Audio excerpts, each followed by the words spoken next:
Mahalaliel. Mahalaliel. Nous bénissons notre Dieu. Vous êtes beaux, vous êtes belles ce matin. Nous glorifions le nom de Dieu. Ce que j'aime avec Dieu, c'est qu'il prépare toujours le menu dès le commencement jusqu'à la fin. Tout est bien coordonné. Nous disons merci à notre Dieu pour ce grand privilège qu'il nous accorde pour porter son parole ce matin. Nous sommes dans la joie, même si le monde va mal, car notre Père, qui est dans les cieux, règne encore et encore. Ce matin, nous allons parler de la part de Dieu sur un sujet très important. Et comme c'est déjà prêché tout au long de ce culte, nous allons faire le résumé. Ce matin, nous avons un sujet intitulé « Rappelons-nous que Dieu donne de la puissance nécessaire à son Église pour tenir ferme en toutes circonstances. » Rappelons-nous que Dieu donne de la puissance nécessaire à son Église pour tenir ferme en toutes circonstances. Et la proposition de cet esprit ce matin pour nous, notre Maître dispose de la puissance en notre faveur. Ne soyons pas des chrétiens naïfs, car l'adversaire ne joue pas. Notre Maître dispose de la puissance en notre faveur.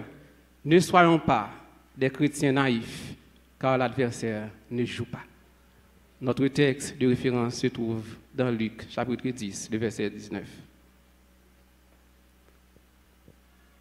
Luc 10, 19, je vais lire pour vous et après vous allez reprendre pour moi la lecture. Voici, je vous ai donné le pouvoir de marcher sur les serpents et les scorpions et sur toute la puissance de l'ennemi, et rien ne pourra vous nuire. Si vous avez cette portion, je vous demande de lire pour moi.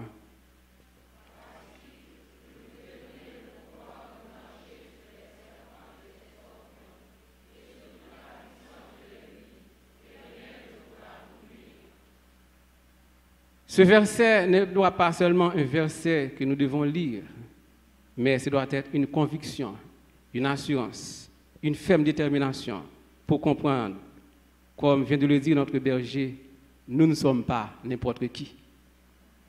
Nous ne sommes pas n'importe qui. À l'heure actuelle, nous constatons que le monde va très mal. Satan, le diable, notre ennemi farouche, se déchaîne. Comme il sait que son heure approche, il fait rage partout. Il ne cesse de semer de la panique à travers le monde. Il fait tout ce qui est dans son pouvoir pour déstabiliser les chrétiens. Face à cette situation de panique généralisée que déclenche notre adversaire, quelle doit être notre attitude étant que disciples de Jésus-Christ? Heureusement, Dieu a tout préparé. Il a tout mis à notre disposition. Il a fait des provisions. Le Saint-Esprit est là, heureusement, pour garantir la sécurité de l'Église de Jésus-Christ.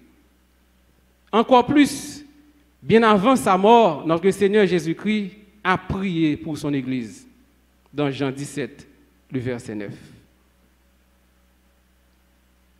C'est pour eux que je prie. Je ne prie pas pour le monde, mais pour ceux que tu m'as donnés, parce qu'ils sont à toi. Et si nous avançons dans le verset 15, je ne te prie pas de les ôter du monde, mais de les préserver du mal. Donc, notre sécurité sur cette terre, tout comme notre sécurité éternelle, est garantie par le Saint-Esprit. Nous n'avons rien à craindre. Il est à noter que cette prière, baptisée prière sacerdotale, est encore efficace jusqu'à l'enlèvement de l'Église. Donc, toute tentative de Satan pour mettre de l'emprise sur l'Église de Jésus-Christ est anathème. Car Jésus a dit, après sa résurrection, « Et moi, je prie le Père pour vous, afin qu'il vous donne un autre consolateur, afin qu'il demeure éternellement avec vous. » Il est important de bien comprendre que l'amour de Jésus pour son Église est un amour insondable. Il est un véritable chef responsable. Pourquoi? Parce que avant sa mort, il prie pour son Église pour garantir sa sécurité face aux assauts de Satan. Et avant sa montée au ciel vers son Père, après la résurrection, il a doté son Église de toute puissance nécessaire pour être consolidée, afin de tenir ferme devant toutes les attaques du malin. Oui, Dieu a tout mis à notre disposition pour renverser toutes les forteresses.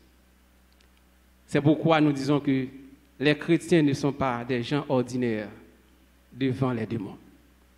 Devant Satan, les chrétiens ne sont pas des gens ordinaires, parce que notre Dieu, notre Père, est un Dieu extraordinaire. Et si nous lisons dans Marc 16, le verset 17 à 18, nous allons voir les provisions qu'il a données à son Église. J'aimerais que l'Assemblée puisse lire pour nous cette lecture. Marc 16, 17, 18. Vous y êtes? Voici les miracles qui accompagneront ceux qui ont cru en mon nom. Ils chasseront les démons. Ils parleront de nouvelles langues. Ils saisiront des serpents. S'ils boivent quelques breuvages mortels, il ne leur fera point de mal. Il impose les mains aux malades et les malades seront guéris. Voici donc les provisions que Dieu a mises à la disposition de l'Église pour tenir ferme devant toute tentative de Satan. Donc même si le monde va mal, nous n'avons rien à craindre. Nous devons savoir que nous sommes bien armés. Car Christ a dit, en vérité, je vous l'ai dit, celui qui croit en moi fera aussi les œuvres que je fais, et il en fera de plus grandes, parce que je m'en vais au Père. Et tout ce que vous demanderez en mon nom, je le ferai, afin que le Père soit glorifié. Pour continuer, il a dit, si vous demandez quelque chose en mon nom, je le ferai. Les chrétiens réellement convertis sont détenteurs de très grands pouvoirs. Donc, à vous de ramasser vos caractères. Dans Matthieu chapitre 18, le verset 19, Jésus a parlé. Il nous a donné une autorité suprême. Lisons ensemble. Matthieu 18, 19. Je vous l'ai dit en vérité, tout ce que vous lirez sur la terre sera lié dans le ciel. Tout ce que vous délirez sur la terre sera délié dans le ciel. Je vous dis encore, si deux d'entre vous s'accordent sur la terre pour demander une chose quelconque, il leur sera accordé par mon Père qui est dans les cieux. Ce n'est pas la déclaration de Pierre, ce n'est pas la déclaration de Jean, c'est la déclaration de Jésus. Si vous êtes réellement converti, quelle que soit la situation, vous devez savoir que vous avez une autorité. Vous avez assez de pouvoir pour contrecarrer l'ennemi, quelle que soit sa tentative. Si deux d'entre vous s'accordent pour demander une chose quelconque à mon Père, elle leur sera accordée. Ici, nous voyons que les chrétiens qui ne s'accordent pas ne peuvent pas glorifier le nom de Dieu, ne peuvent pas attaquer l'ennemi, car pour mieux attaquer l'ennemi, il faut s'accorder. Donc, Dieu nous donne assez de puissance. C'est pourquoi dans Éphésiens 3, il nous dit, Dieu agit avec puissance. Et quand nous lui demandons quelque chose, il peut faire beaucoup plus. Sa puissance dépasse tout ce qu'on peut imaginer. À lui la gloire dans l'Église par Jésus-Christ, dans tous les temps, pour toujours. Donc, quelle doit être la posture de l'Église face à ce monde troublé? Eh bien, face à ces attaques incessantes, sournoises et violentes du diable et de son armée, quelle doit être précisément la posture de l'Église? Paul nous dit, ce n'est pas contre la chair et le sang que nous luttons. Le combat est spirituel. Le combat spirituel il ne doit jamais être perçu comme un simple combat individuel. Dieu a placé les chrétiens en Église pour faire corps et combattre ensemble sous la houlette de Christ, le Seigneur. La première posture à avoir est donc celle qui nous dispose à faire corps dans cette guerre qui fait rage. Si le diable s'attaque à nous individuellement, ne nous y trompons pas. C'est surtout parce qu'il s'attaque à l'Église et au projet de Dieu pour que le monde ainsi réaliser que nous devons faire corps puisque nous sommes un corps, selon Éphésiens 1, verset 23. Donc, nous devons nous responsabiliser nous-mêmes pour soutenir les uns les autres, pour vaquer à la prière afin de remporter toutes les victoires, afin d'éteindre toutes les traits enflammés du malin. Donc l'Église, à condition de puiser sa force en Dieu, est capable de tenir tête au diable, à ses sbires. Cependant, les chrétiens doivent savoir que leur succès ne repose que sur le Seigneur, non pas sur sa force. Le succès est dans le combat spirituel, ne repose ni sur nos bonnes intentions, ni sur nos intelligences, ni sur nos expertises, ni sur une bonne organisation, une bonne communication. Il ne repose pas sur tout ce que les sciences humaines ont de mieux à offrir. Toutes ces bonnes choses ne suffiront jamais. C'est dans le Seigneur qu'il faut que l'Église puisse puiser sa force dont elle a besoin. Donc les chrétiens, bébés là, ne glorifient pas le nom de Dieu. Devant les attaques du malin, les chrétiens doivent tenir ferme, car nous ne devons jamais rester comme des bébés là pour encaisser les coups de l'ennemi. Quand l'ennemi frappe, il faut frapper encore plus fort, car vous êtes détenteurs d'une puissance extraordinaire. Exerçons nos pouvoirs pour rehausser l'éclat de l'Évangile. Ce n'est pas tic-crac pour crier. Ce n'est pas de temps en temps pour faire un coup, moun k'ap crier pour petit bagaille, détail. Faut nous mettre toute force nous, toute âme nous pour nous servir bon Dieu et remporter victoire nous. Nous partis poules, suspend paix. Nous c'est aigre. L'aigle est l'oiseau qui vole plus haut. Nous partis chiens, nous c'est lion, car nous servons le lion de la tribu de Juda. Même devant la mort, nous ne pas pour nous mimirer, nous pas pour nous peur, parce que la mort a été vaincue à la croix. Et Dieu nous réserve une vie éternelle. Donc si l'un d'entre nous est parti, gloire soit rendue à Dieu. Demain, nous le reverrons. Nous sommes plus que vainqueurs, partout où nous passons, car nous sommes des chrétiens. Quand nous sommes quelque part, l'ennemi doit être paniqué. Nous devons cesser d'être paniqués par le mouvement de l'ennemi. Nous avons assez de pouvoir pour contrecarrer l'ennemi. Nous sommes beaucoup plus forts que l'ennemi. Il est vrai, avec nos forces humaines, avec nos connaissances intellectuelles, nous sommes bornés, mais avec l'aide de Dieu, nous sommes plus que vainqueurs. Un chrétien qui se respecte là où il se trouve doit paniquer l'ennemi. Il ne doit pas laisser paniquer par l'ennemi. Car quand vous êtes quelque part, vous êtes rayonné de lumière. Vous avez des rayons, vous avez des champs magnétiques qui vous entourent. C'est le champ de Dieu. Ce champ est à la fois un champ pour repousser l'ennemi, mais pour attirer les âmes perdues. Donc le chrétien doit savoir qu'il n'est pas n'importe qui. Il est bon de comprendre pourquoi les chrétiens doivent être armés. L'armée du diable est composée d'êtres maléfiques appartenant à la sphère des ténèbres. Ils sont opposés à Dieu. Ceux-ci veulent à tout prix dévier l'Église de sa course, la faire échouer de sa mission et son œuvre pour l'avancement du royaume de Dieu dans le monde. C'est pourquoi Paul nous a demandé, revêtez-vous de toutes les armes de Dieu, afin de pouvoir tenir ferme contre les ruses du diable, car nous n'avons pas à lutter contre la chair et le sang, mais contre les dominations, contre les autorités, les princes de ce monde des ténèbres, contre les esprits méchants de les lieux célestes. C'est pourquoi prenez toutes les armes de Dieu afin de pouvoir résister dans les mauvais jours et tenir ferme après avoir surmonté. Aujourd'hui, nous sommes dans les mauvais jours. Il est important de comprendre, de nous armer, de nous bien armer pour défendre, pour combattre, car nous avons assez d'armes nécessaires pour mener la bataille. Oui, Dieu dispose toutes les armes nécessaires à notre faveur, à son Église, mais il y a des conditions. Il y a des conditions pour recevoir cette puissance. Ce n'est pas n'importe qui peut recevoir la puissance de Dieu.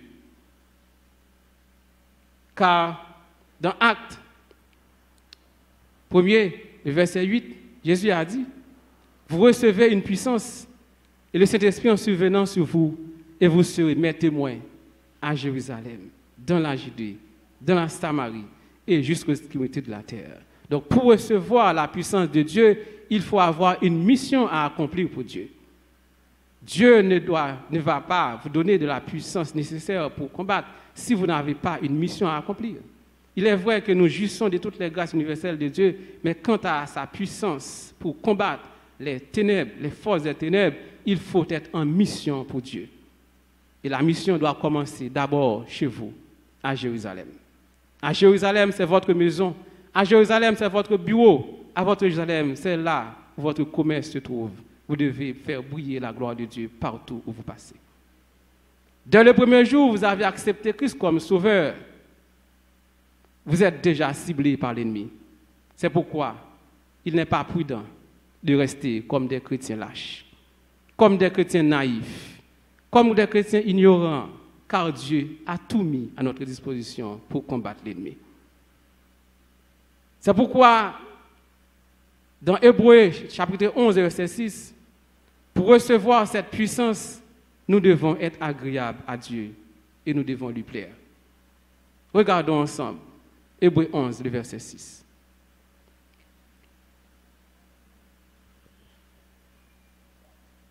Vous y êtes? Or, sans la foi, il est impossible de lui être agréable, car il faut que celui qui s'approche de Dieu croit que Dieu existe et qu'il est le rémunérateur de ceux qui le cherchent. Pour avoir de la puissance de Dieu, pour avoir cette puissance extraordinaire, il faut être agréable à Dieu. La grande question pour vous ce matin, est-ce que vous êtes agréable à Dieu? Est-ce que nous sommes agréables à Dieu? L'homme ne peut pas plaire à Dieu sans croire à son existence, sans avoir confiance en ses bénédictions. La foi, la confiance du cœur, de nos sentiments est celui qui honore. Voilà pourquoi il lui est agréable. En même temps, c'est le seul qui nous met véritablement en communion avec lui. Et cette communion est bien suprême. Elle est le bien suprême de l'homme, l'unique récompense qu'il puisse désirer. Si vous n'êtes pas en harmonie avec Dieu, vous ne pouvez pas détenir cette puissance. Vous ne pouvez pas recevoir cette puissance, car cette puissance est une puissance sainte. Ce n'est pas comme les gens du dehors qui vont chez les Rougans pour avoir des points, qui font des wangas. Mais la puissance de Dieu est une puissance extraordinaire. Pour recevoir cette puissance, il faut avoir un cœur agréable à Dieu. Si votre cœur n'est pas agréable à Dieu, vous pouvez jouir d'autres privilèges, mais quant à sa puissance, c'est négatif. C'est pourquoi la foi est l'attitude par laquelle l'être humain abandonne toute confiance en ses propres efforts pour obtenir le salut. C'est l'attitude de celui qui place complètement sa confiance en Christ, comptant sur lui seul, ce qui pourra recevoir le salut. L'importance, c'est d'être agréable à Dieu.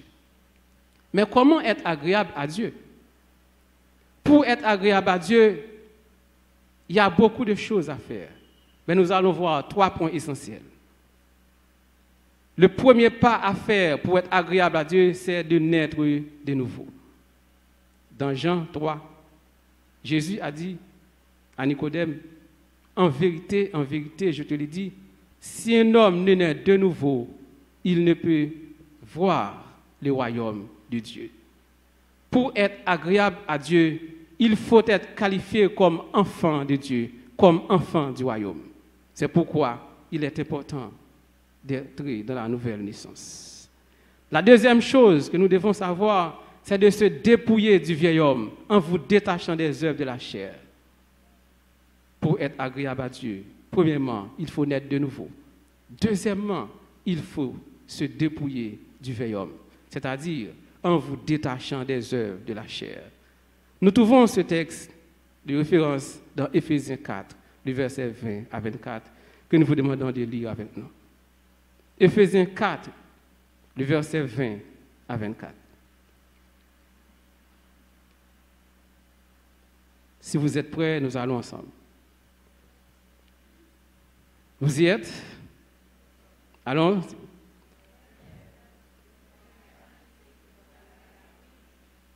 Si du moins vous avez entendu parler de lui, et si vous avez été instruit à lui, conformément à la vérité qui est en Jésus, c'est-à-dire vous dépouiller, à cause de votre conduite passée, de la vieille nature qui se corrompt par les convoitises trompeuses, être renouvelé par l'esprit dans votre intelligence, et revêtir de la nature nouvelle, créée selon Dieu dans une justice et une sainteté que produit la vérité. Si vous n'êtes pas dépouillé, vous ne pouvez pas recevoir cette puissance. Il faut vous dépouiller. Il faut vous détacher de ce monde. Il faut vous détacher des œuvres de la chair. Mais comment se dépouiller? Galates, chapitre 5, répond. Galates 5, le verset 16 à 24. Regardons ensemble. Car à Malaliel, c'est la Bible qui parle. Ce ne sont pas les prédicateurs qui parlent. Galates 5, verset 16, 24.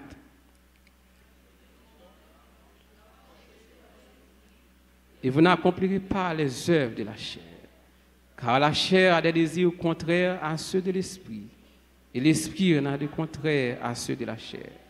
Ils sont opposés entre eux, afin que vous ne fassiez point ce que vous voudriez. Si vous êtes conduits par l'esprit, vous n'êtes point sous la loi. Or, les œuvres de la chair sont manifestes.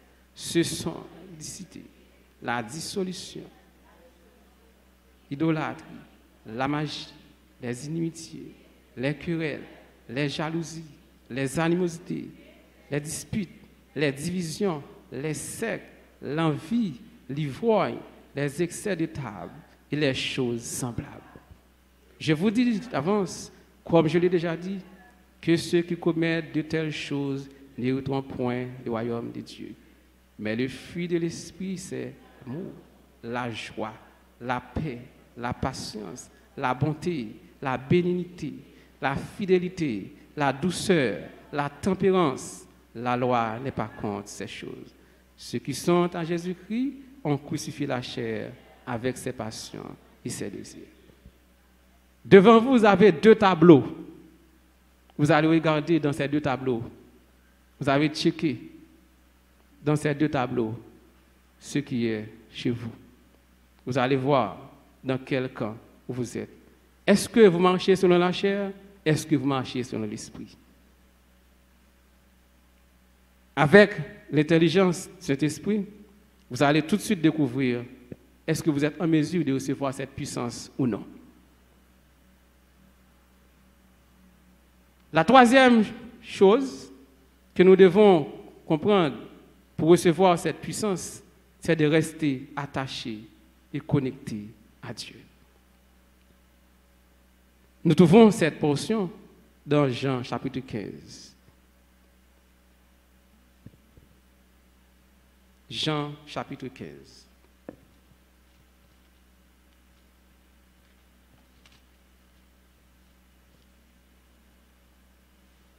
Jean chapitre 15, le verset 7, pour arriver au verset 9. Si vous demeurez en moi et que mes paroles demeurent en vous, demandez ce que vous voudrez et cela vous sera accordé. Si vous portez beaucoup de fruits, c'est ainsi que mon Père sera glorifié et que vous serez mes disciples.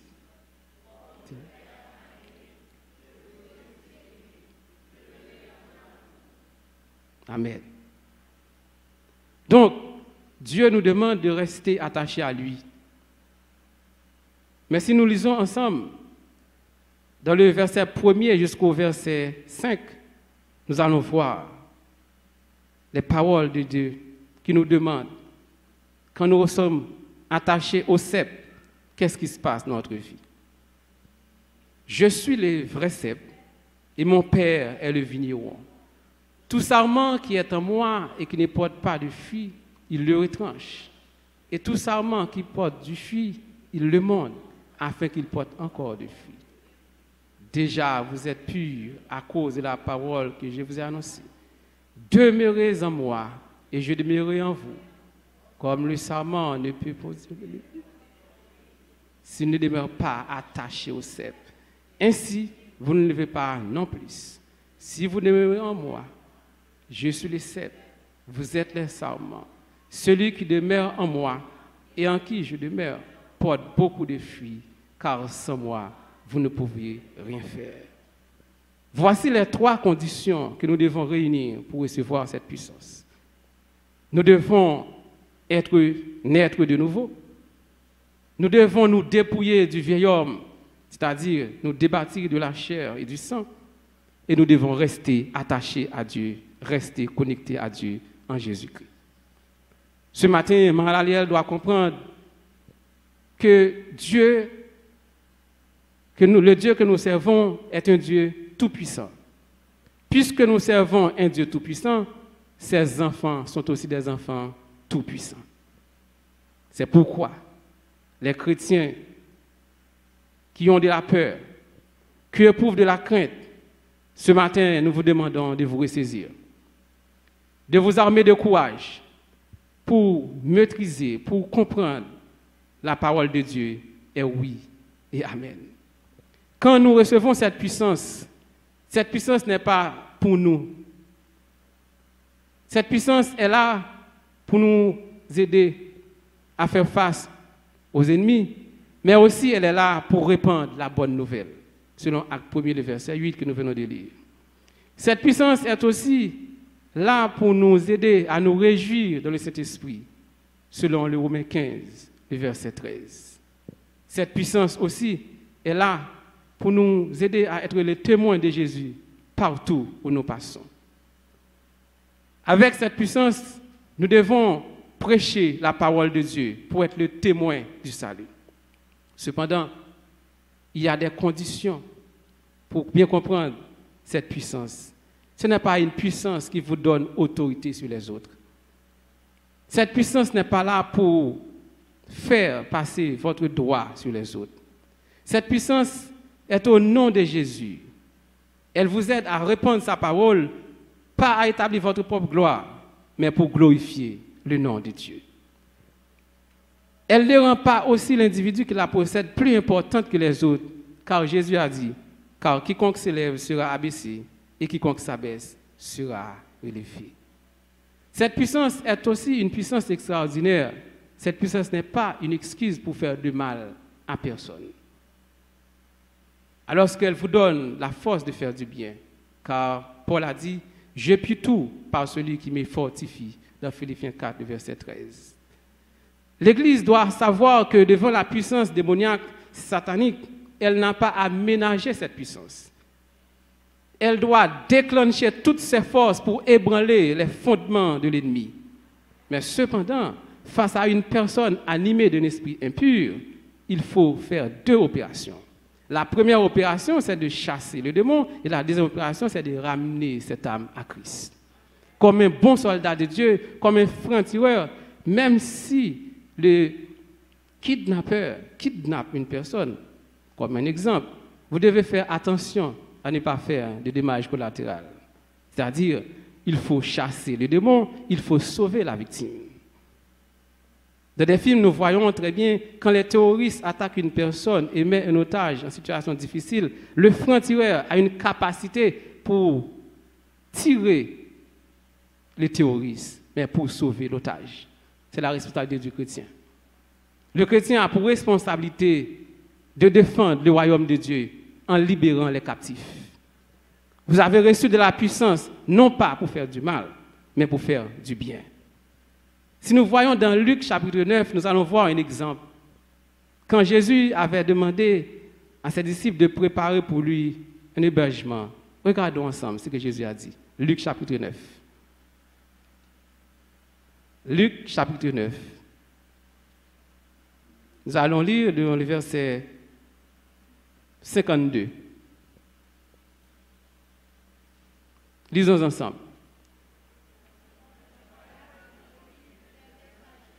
Qui se mirent en route et entrèrent dans un bourg des Samaritains pour lui préparer un logement. Mais on ne les reçut pas, parce qu'ils se dirigeaient sur Jérusalem. Les disciples, Jacques et Jean, voyant cela, dirent, « Seigneur, veux-tu que nous commandions que le feu descende du ciel et les consume ?» Jésus se tourna vers eux et les réprimanda, disant, « Vous ne savez de quel esprit vous êtes animés, non pour perdre des âmes des hommes, mais pour les sauver. » Et il allait dans une autre bourg. Cette puissance que vous possédez est une puissance extraordinaire. Elle est là pour faire des dégâts dans le camp de l'ennemi, mais pour faire du bien dans le camp de l'homme. Quand vous avez en face de vous un ennemi, si c'est un démon sur le plan spirituel, vous avez à vous forcer pour défendre, pour déclencher toute votre force pour défendre. Mais quand c'est une personne qui est animée d'un esprit impur, il faut non seulement chasser le démon, mais aider à sauver cette âme perdue. Voilà que Jésus se trouvait dans cette situation et les disciples ont demandé à Jésus de lui donner la permission de descendre du feu du ciel pour consumer ses habitants qui ont refusé d'héberger Jésus. Mais Jésus a dit, il est venu pour sauver, non pour perdre. Le chrétien authentique doit savoir comment utiliser cette puissance. Vous n'êtes pas là pour maudire personne, vous êtes là pour bénir tout le monde. Et en bénissant, Dieu va vous aider à sortir de votre situation. Ce matin, nous devons savoir, nous avons un Père tout-puissant. Et puisque nous avons un Père tout-puissant, nous sommes aussi des enfants tout-puissants. Par Dieu, nous sommes des enfants tout-puissants, les chrétiens tout-puissants, donc Satan ne peut pas se tenir devant nous. Si il y a un chrétien qui peut, si il y a un chrétien qui panique, c'est parce qu'il faut qu'on prenne autorité assez. Si il y a un chrétien qui a crié, si il y a un chrétien qui a gémi, qui a murmuré, c'est parce qu'il faut qu'on connaisse qui force lui. Parce que nous déconnons, nous ne sommes pas n'importe qui. Être détenteur de la puissance de Dieu ne signifie pas que nous sommes exempts de souffrance, exempts de tribulation de ce monde. Paul avait une puissance extraordinaire. Il chassait les démons. Il donnait le baptême du Saint-Esprit en posant des mains. Mais Paul avait aussi des difficultés. Paul était souvent maltraité. Paul était souvent emprisonné. C'est pourquoi le chrétien ne doit pas comprendre, puisqu'il est animé d'une puissance, il est aussi exempt de toute souffrance. Car Dieu a dit, vous aurez des tribulations dans le monde, mais prenez courage, car j'ai vaincu le monde. Ce matin, Marielle doit tenir ferme, doit savoir que cette église est une église puissante et glorieuse. Quand nous marchons avec Dieu, nous n'avons pas à craindre. Quand nous marchons à Dieu, nous sommes plus que vainqueurs, car notre Dieu est tout-puissant. Si l'ennemi fait rage, soyez fermes et forts. Redoublez de courage s'il redoublait d'efforts. Donc, Marielle, ce matin, en bon créole, m'a dit nous trop pour ébranler le royaume du diable. Nous trop pour ébranler les fondements, pour renverser les sanctuaires des démons. Si bien flatté qu'on force lui, il pas t'acquitter un petit monde menen. Si chrétien te compte qui pouvoir au gain dans main yo, il pas t'acquitter Satan jouer avec yo. Nous devons prendre autorité nous. Quel que soit à côté nous, quel que soit à côté où passer pour comprendre que ou pas n'importe qui. Puisque ou pas n'importe qui, il est important de comprendre de ne pas toucher n'importe quoi, car vos mains doivent être des mains pures, car vous allez imposer des mains aux malades, vous allez poser des mains pour chasser les démons. Est-ce que si vos mains sont sales, vous allez avoir ce pouvoir? Ce matin, chaque membre de Malélèle doit comprendre qu'ils doivent être des gens distingués. Distingués en toutes circonstances. Pas seulement les dimanches pour bien habiller, mais en toute occasion, au bureau, au travail, à l'école, à l'université, partout où vous êtes des soldats de Dieu bien distingués. Et quand l'ennemi vous frappe, vous devez aussi frapper beaucoup plus fort. J'aime les films américains, les films de guerre. Les Américains débarquent en côté, quel que soit l'ennemi qui en face, petit ou grand, ils débarquent en grand monde. chrétien de connaître faut débarquer en grand monde. Et quel que soit côtoyer ou en grand monde. Parce qu'on observe un bon Dieu qui est fort. Un bon Dieu qui est tout puissant. Il n'est pas normal pour chrétien à plaindre, pour mimirer. Il n'est pas normal pour chrétien à chuchoter, à plaindre, parce qu'il y a un pouvoir extraordinaire. Comme témoignage, l'année dernière, j'avais un problème, une grande difficulté dans mon quartier. 6 hommes étaient en face de moi pour me compter carré. Comme la situation me dépassait, j'ai appelé le berger. Le berger m'a dit, oh, on ne peut pas parler ça au téléphone. Je suis entré dans le bureau berger, nous parler. Là, nous finissons de parler. Il dit, je ne suis pas peur pour m'étaler. Je dois vous dire que la déclaration d'un homme de Dieu est beaucoup plus puissante parfois qu'une prière. Le berger m'a dit, où m'étaler, je ne suis pas peur pour. Mais je me rappelle de poser mon question, il dit, dis-moi qui soit fait ou pas de fait. Je me remets question ça. Je me dis, mais ça me fait, il dit, tu es capable de faire ça. Il dit, où m'étaler, je ne suis pas peur pour. Et puis comme témoignage, les gens qui sont en face, ils viennent couper devant. Ça que tu fait au choix, ils ont commencé à fret. Parce que bon Dieu, l'autorité, autorité, les baoul net. Samedi dernier, aux environs de 9h, ils dit, il y a 2 personnes qui tombent dans la caïwa. De m'apprendre, 2 nan yo tombé. 2 nan yo qui sont tombés. Ben j'ai dit, vous mettez à aller, je ne pas peur pour. Mais c'est bon mon devoir de maison.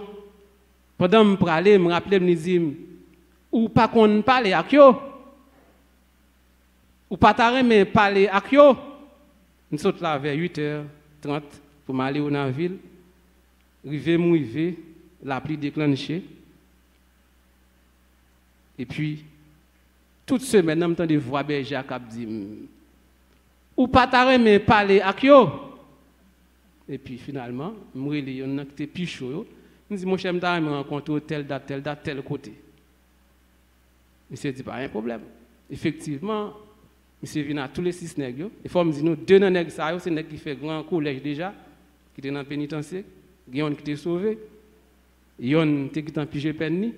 Imaginez, nègres, ils ont face. Nous finissons par parler. Bon, monsieur dit, bon, ça ne dégaine qu'un comptoir, nous finissons avec ça. Même te dit autour. Ça me dit non, moi dis non. Problème de besoin de résoudre aujourd'hui. Quelle que soit tentative nous t'en fait l'anathème. Eh bien, il faut que moi dise de juillet année passée à aujourd'hui. Bon Dieu, mettez la paix dans la zone. Samedi dernier, 2 ans yo tombé. Et si nous faisons nouvelle, nous attendons des pasteurs dans la ville, avec toute madame qui tué. Monsieur, ça a été impliqué. Mais 2 ans tombé déjà. Pour me dire, lorsque vous restez attaché à mon Dieu, pas de rien qui est impossible. Pas de rien, bon Dieu, pas qu'à faire. C'est prendre autorité, prendre pouvoir, rester dans le là de Dieu, rester attaché à mon Dieu et puis la bonne victoire. Ou pas besoin de peur. Ou capable de toujours subir attaque, ou capable de toujours frapper, mais on pas vaincu parce que Dieu a déjà vaincu le monde. Vous devez savoir que vous êtes détenteur d'une puissance extraordinaire. Apprenez à utiliser cette puissance avec modération. Lorsque nous, dans une situation difficile, nous devons connaître nos bons recours. Nous avons un rempart parce que notre Dieu, il est fidèle, il ne peut pas abandonner. Mais si vous lâchez, ou capon, bon Dieu après te garde. Imaginez un petit tout, vous voyez dans le karaté, il entraîné, il compte tout ça pour le faire, et puis il quitte le monde dans ta balle zoklo. Qui soit fait? Vous avez crasé, vous avez regardé. C'est même bagarre là toujours. Si bon Dieu nous toute puissance, tout pouvoir, toute autorité, et puis chaque petit problème, vous avez crié, vous avez non, vous avez plaint, suspendre, gémir, c'est exercer l'autorité, parce que l'autorité est là. Une fois qu'on exerce, le bon Dieu a baou tout au territoire. Dieu veut que nous soyons des chrétiens forts, des chrétiens braves, des chrétiens bien entraînés, car il exerce nos mains et nos doigts à la bataille. Nous ne sommes pas n'importe qui. Quelle que soit la situation que vous trouvez, ou avez une capacité pour camper devant le trône, pour entrer dans les royaumes et saisir la clé de votre victoire. Il vous a dit ça. Je vous donne le pouvoir de marcher sur les serpents et les scorpions et rien ne pourra vous nuire. Si quelque chose vous nuit, ce n'est pas la faute de Dieu. Ce matin, nous devons prendre nos responsabilités en main. Samedi dernier, nous étions en grande difficulté. Lorsque je relais, je dis maman, ma détresse respiratoire. Oxygène descend à 40%. Je cours à l'hôpital avec lui. Nous ne pas faire l'autre bagaille. Nous les soldats, nous prions. Effectivement, Dieu a fait grâce. Elle est encore en vie. Moi, je veux dire qu'on a assez d'autorité pour transporter, quel que soit l'IA. Et on a assez d'autorité pour ramener, quelle que soit la situation, dans la position qu'on est. On a autorité pour entrer n'importe côté par la puissance de Dieu pour faire des dégâts dans le camp ennemi. L'ennemi veut faire tout ça qui dépend de lui pour faire des dégâts à la caillou. Pas arrêter un coup de lâche. Dégagez-vous, faites des dégâts à la caillou. Lorsque nous allons prier, moi, aller avec un cousin, mon pasteur, il dit, quittez-moi les petits gens pour aller prier. Moi, je dis, non, je ne vais pas prier avec les petits gens. Je prie avec les gens qui ont même longueur d'onde spirituelle à avoir. C'est pourquoi il faut chercher vos compagnons de genoux. Dans cette bataille, pour avoir cette puissance, il faut demeurer dans la prière. Il faut demeurer dans la consécration. Il faut demeurer dans les jeûnes. Ce n'est pas tout le monde qui est capable de prier. Ce n'est pas tout le monde qui est capable de marcher. Il faut que vous guidez par le Saint-Esprit pour le dire à qui est pour marcher. Effectivement, nous étions 3 à prier. Mon cousin, sa femme et moi, nous avons prié. Et nous avons ramené notre mère dans le sec. Ce n'est pas de la magie. Quel que soit le monde qui est malade, quel que soit le monde qui est tout manteau, ou capable de commander.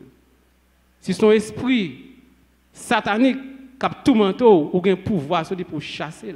Si son monde qui est malade, ou capable ramener pour poser mais pour le guérir, parce que bon Dieu a le pouvoir ça. Mais cependant, il faut toujours obéir aux dictées du Saint-Esprit, car il y a des tourments qui sont pour la gloire de Dieu. Nous devons savoir que notre relation avec Dieu doit être une relation étroite, car Dieu est la source et nous sommes les tuyaux. Si nous sommes déconnectés de la source, nous n'avons pas de puissance. Pour avoir cette puissance, il faut rester connecté constamment avec Dieu, car avec Dieu, nous ferons des exploits. Malallez ou chanter trop bien, ou prier trop bien, pour ne pas gagner assez de puissance. Si matin, nous là, pour qu'on gagne puissance, ça, prends autorité. Prends autorité en lisant la parole de Dieu. Prends autorité en priant Dieu. Prends autorité parce que bon Dieu lui baille puissance. S'il baille lui, ou pas prendre, ce n'est pas faute lui. C'est vous pour prendre parce qu'il mettait là disponible. Sinon, quand là, il y a assez d'âmes, il y a assez de bagages. Voler vini ou pas utiliser, ce n'est pas faute. C'est vous pas connaître comment utiliser. C'est pourquoi il faut utiliser les âmes de Dieu afin de pouvoir remporter toutes les victoires. Ce matin, nous devons savoir, nous devons rester à persévérer dans la prière, étudier et méditer la parole de Dieu. Ne touchez pas les choses interdites, ne foulons pas les lieux interdits, n'impliquons pas dans les saletés de ce monde pour rester puissamment devant Dieu. Nous devons tourner le dos à toutes choses qui ne font pas honneur à notre Dieu. Bon Dieu, c'est sous cela. Nous, c'est tuyau. Depuis nous connecter avec sous cela, pas un ennemi qui a mis de nous à terre. Que bon Dieu bénisse nous.